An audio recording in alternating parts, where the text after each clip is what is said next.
sa airport, Terminal 3. Meron tayong pasayrong susunduin dito ngayon mga gawad. Hinihintay ko lang lumabas kasi yung pasayro ko nandito sa loob ng taxi. Iniwanan ko lang siya doon. Dalawa sila eh, yung isang kasama niya nandun sa loob ng airport ng Terminal 3. Kaya waiting lang ako. Pumunta na doon sa ano eh, sa Bay 8.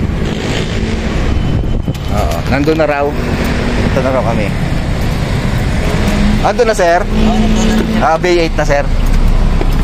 Ayun na, saglit lang agad.